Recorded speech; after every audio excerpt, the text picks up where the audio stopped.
પણ તમારા બધાનો આગ્રહ છે, વડીલોનો આગ્રહ હતો એટલે બરાબર છે.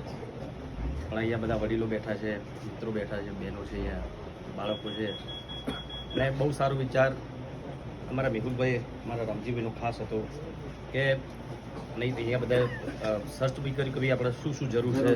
મેં કીધું ભાઈને તો ભાઈ કીધું કે ભાઈ બધું માણસોનું બધું વ્યવસ્થા થઈ જાય છે બધી, પણ આ મૂંગા પશુઓનું શું?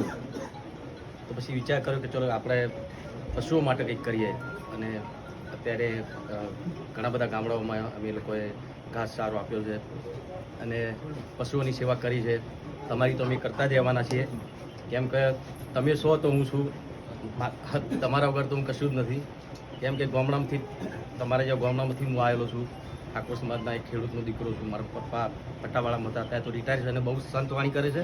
અને રામદેવ પીરની અખંડ જ્યોત અમારા ઘરમાં છે વર્ષોથી. આજે દર્શન પણ થઈ ગયા રામદેવ પીરના. સરસ મજાનું મંદિર છે, મૂર્તિ પણ બહુ સરસ મજાની છે. અને બસ અહીં શૂટિંગ કરવા પણ આવ્યો હતો વચ્ચે બહુ વર્ષો પહેલા. હા, હું અહીંથી નીકળ્યો, મને લાગ્યું કે આટલા ક્યાંક શૂટિંગ કરેલું છે. બહુ વર્ષો. હા, મંદિરે. હા, બસ આવો નવો પ્રેમ, તમારા બધાના આશીર્વાદ આપતા રહેજો. બીજું તો શું કહું. જય નકળા.